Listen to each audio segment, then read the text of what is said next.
E estando ele em Jerusalém pela Páscoa, durante a festa, muitos, vendo os sinais que faziam, creram no seu nome. Mas o mesmo Jesus não confiava neles, porque a todos conhecia e não necessitava de que alguém testificasse do homem, porque ele bem sabia o que havia no homem. Jesus vem, ora vem, Senhor Jesus. Eu não quero nada além que a tua presença. Jesus Eita, vem. coisa dura essa, hein, de se ouvir, meu Deus! Olá, gente linda, maravilhosa, tudo bem com vocês? Eu espero que esteja tudo muito bem com vocês, em nome de Jesus. Seja muito bem-vinda aqui, você foi pego aí de surpresa, né, com esse título aí. Que eu fui impulsionada essa semana toda, sabe? Eu lendo bastante a palavra de Deus, eu fui levada a essa temática devido a algumas coisas que eu estou vendo acontecendo, não comigo, acredite você ou não, não está acontecendo isso comigo, mas eu estou vendo muitas pessoas interromperem, sabe? Parando, estacionando o mover de Deus nas suas vidas por causa de pessoas. Só que quando a gente examina a Bíblia, a palavra de Deus, a gente vai entender e vai perceber que não é por causa das pessoas. Sabe? A gente coloca a culpa nas pessoas. Só que os culpados, na verdade, somos nós mesmos. E aí, por que eu abri aqui essa nossa conversinha, esse nosso bate-papo? Vira e mexe, né, gente? Eu trago algo assim, pum, de surpresa. Eu nem sei dar um nome para esse momento. Não sei se é um momento reflexão, enfim. Por que eu quero trazer? Eu tenho o costume de, quando eu vou trabalhar, eu leio, começo a ler a Bíblia assim, sem ler, sabe? Porque eu aprendi que a palavra de Deus, a leitura da palavra de Deus, ela nos santifica, sabe? Nos purifica. Então, vira e mexe, eu simplesmente estou lendo. E eu me deparei, porque eu tenho lido muito o livro de João, e vira e mexe, eu leio e volto e começo a ler de novo, eu volto e eu sou apaixonada por esse livro, o livro de João. E lendo novamente aqui, eu me deparei aqui, né, com o capítulo 2. Na verdade, lendo o versículo 1 e o versículo 2, eu me deparei com esses três versículos que eu li agora. Que Jesus, ele havia feito um milagre, né? Ali, o primeiro milagre de Jesus que foi feito naquele casamento em Canaã. E impulsionado, né? Impulsionado, ó, pela mãe dele, Jesus, ele manifesta ali um milagre. E nesse casamento, quando a mãe de Jesus ordena ali que aqueles servos fossem lá, pegassem a talha, a água e que fizesse tudo conforme Jesus mandasse, antes desse momento, Jesus era só quem, gente? O filho de um carpinteiro. Aquele que pode alguma coisa boa vir de lá, ele era conhecido como esse. Mas a partir desse momento, as coisas começam a fluírem, né? E Jesus começa ali começa ali o seu ministério. E nesse lugar, como a gente mesmo leu aqui, ó, tá assim, ó, versículo 23 do capítulo 2 de João. E estando ele em Jerusalém pela Páscoa, ou seja, uma celebração, uma festa, Durante a festa, muitos, vendo os seus sinais que fazia, creram no seu nome. Ou seja, as pessoas passaram a crer em Jesus por aquilo que ele estava fazendo, por aquilo que ele estava realizando naquele lugar. Mas o que me chamou a atenção foi exatamente isso aqui, ó. Mas o mesmo Jesus não confiava neles, porque a todos conhecia. E não necessitava de que alguém testificasse do homem, porque ele bem sabia o que havia no homem. Eu vou fechar a Bíblia aqui. Espírito Santo, me ajuda. Por quê? Quando a gente, aí eu quero trazer para nós, a gente tem uma coisa em nós, sabe? É nosso, é do ser humano. Nós somos o quê, gente? Seres humanos pecaminosos. A nossa natureza é pecaminosa. Então é natural, né, de nós seres humanos, a mania de troca, sabe? E essa mania de troca, essa natureza de troca que nós temos, isso pode nos levar para um buraco. Isso pode fazer com que a gente se desvincule daquilo que Deus tem para nós. Por quê? Porque a amizade que eu tenho, sabe? Eu espero. Aquilo que eu sou, eu quero receber do outro. E eu fiz uma anotação aqui que é exatamente isso. O pensamento de troca. Esperar receber, ganhar algo em troca, sabe? Por aquilo que você está dando. Eu não tô falando material, não. Peraí. E como resolver tudo isso? Não existe nenhum outro caminho, sabe? Você pode, sei lá, não existe outro caminho. Se você e eu não compreendermos, se nós não entendermos aquilo que Deus fez por nós, sabe?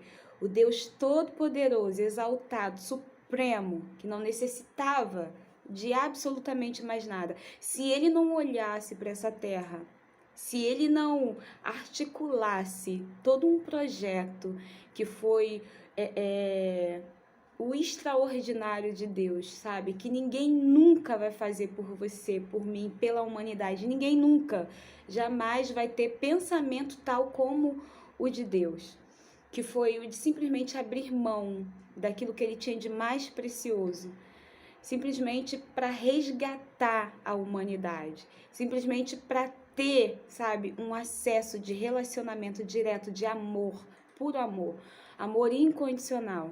Foi isso que Deus fez. Quando a gente mergulha na Bíblia, a gente se depara com uma atitude de um Deus soberano, excelso, em que ele abre mão do seu filho único, um filho que ele tinha, Jesus.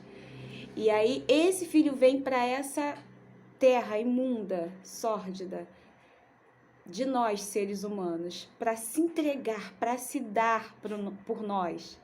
E aí você pensa assim, mas o que Deus queria em troca?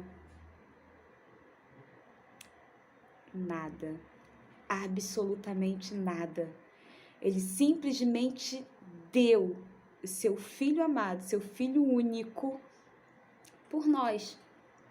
E ele fez isso, sabe? Porque ele nos amou de tal maneira. Entende isso? De tal maneira. E aí eu volto para o ponto de como resolver isso. É simples. A nossa natureza humana é o quê? É o sentimento de troca. Eu dou, mas eu quero receber. Eu sou para você, mas eu espero que você seja para mim, sabe? Então, quando a gente entender que Deus deu tudo que ele tinha sem esperar nada em troca, a gente vai entender tudo. E aí vai ser nesse momento que você e eu vamos parar de nos decepcionar com as pessoas. Como é isso, Cíntia? É simples. quando você simplesmente amar, porque é quem você é, sabe? Quando você escolhe ter uma vida em Deus, ou você mergulha nesse mundo, nesse universo de Deus, que é o reino dele. Quando Davi ele fala lá em Salmos 125, os que confiam no Senhor são como o monte Sião, que não se abala, mas permanece para sempre. Ou seja, quando a gente deposita tudo nele, sabe? Quando a gente simplesmente deposita nele, tudo que eu faço é por ele, é para ele, sabe? Quando a gente entende isso, que essa é a nossa confiança, eu amo confiando no Senhor, a minha amizade ela é confiada no Senhor, o que eu faço, que eu estudo, que eu galgo, que eu desejo, a minha confiança está nele. Quando a minha confiança está nele, qualquer coisa que venha não vai me abalar, não vai me estremecer, não vai me tirar da direção do foco, porque a minha confiança está depositada nele, no Senhor. Ela vai fazer aflorar a pessoa do Pai, do Filho e do Espírito Santo. Então, por que eu li esse versículo? Esse versículo mexeu muito comigo, sabe? E eu quis muito vir aqui e partilhar isso com você. Dizer para você que Jesus conseguiu enfrentar tudo que ele enfrentou porque ele não esperou de pessoas, sabe? Porque ele sabia exatamente o que havia no interior do homem. Entende isso? Tudo que Jesus fez e faz até os dias de hoje, vai continuar fazendo perpetuamente, até que ele volte para buscar a sua noiva. Eu não estou dizendo a igreja, eu estou dizendo Jesus vai voltar para buscar a noiva. Quem é a noiva? A imaculada, a que se separa, a que é santificada, a que não se corrompe, a que simplesmente não se... a que aguarda, a que espera por ele, aquela que não se conforma com as coisas desse mundo. Ele vai vir buscar essa noiva. E como que você faz para se enquadrar? É ser como ele, é se doar como ele se doou, sem esperar nada em troca. Então, o segredo está exatamente aí. Ah, mas Cíntia, eu sou traído, as pessoas agem comigo com falsidade, eu sou decepcionado. A culpa é sua, a culpa é minha, porque a gente espera das pessoas aquilo que a gente precisa esperar só dele. Num evento assim, a última Páscoa, que Jesus celebrou ali entre os discípulos, teve um momento que ele, antes disso, se eu não me engano, ele teve que lavar os pés dos discípulos. E Pedro, eu me coloco várias vezes, sempre que eu leio, eu me coloco no lugar de Pedro. Pedro se apavora, como o mestre, sabe? Jesus lavar os meus pés. Ele simplesmente fala para Jesus que não. E Jesus vira para ele e fala: se eu não lavar os seus pés, Pedro, você não tem parte comigo. Ou seja, algo involuntário, é algo totalmente voluntário, sabe? A pessoa de Jesus, o caráter de Jesus é totalmente de se dar, de se entregar. Ei, eu tô aqui para você, sabe? Quando a gente entender isso, quando a gente mergulhar nesse mundo, olha uma outra coisa também, quando Judas vai lá e vende, né, Jesus, traz Jesus com aquelas moedas, quando ele vem ali com os soldados, né, romanos, Jesus olha para Judas e diz: amigo, para que veio? Olha isso, gente. Isso é profundo demais. Isso tá muito além, sabe, do nosso micro entendimento humano. Entende? Então eu quero deixar essa palavra pro teu coração hoje. Eu preciso que você seja sacudido, sabe, pela pessoa de Jesus. Entenda que enquanto você agir com a sua própria natureza humana, você vai continuar se decepcionando com pessoas, porque você vai continuar esperando das pessoas aquilo que precisa simplesmente só fluir de você, sabe? Se deixe ser moldado por ele, se deixe agir de forma em que ele agiria se estivesse no seu lugar. Quando a gente parar de esperar das pessoas aquilo que é próprio nosso, se todos nós agíssemos assim, nossa, meu Deus do céu, como seria essa humanidade, sabe? É dando, é se doando que você vai receber e de forma que você nem vai entender. Então, simplesmente se dá, sabe? Seja amigo, seja a esposa, o esposo, seja o filho, seja a mãe, seja o pai, seja o irmão, que você quer que o outro seja com você, mas sem esperar nada em troca. Simplesmente se dá, simplesmente se doa. Quando você mergulhar nesse mundo que é o mundo de Deus, é dar, simplesmente dar. E a Bíblia é tão enfática sobre isso que ela vai dizer, sabe o quê? Aquele que se dá como fiador do seu irmão, você não pode cobrar. Entende isso? Meu Deus. Então é isso, gente. Fica aí com essa palavra. Eu gosto de terminar assim, desse jeito, para que você vá lá, abra sua Bíblia, examine e deixa Deus falar um pouquinho mais a esse respeito no seu coração. Então entenda isso. Jesus não se decepcionou de jeito nenhum com as pessoas, porque ele entendeu o propósito dele. O propósito dele era o quê? Vir e se doar, sabe? Então, por isso, ele não se decepcionou com as pessoas. E aí está o segredo. O segredo é se dar sem esperar. Amém? Deus abençoe a sua vida. Beijo, até o próximo, querendo muito, muito, muito mais de Deus. És como o oceano,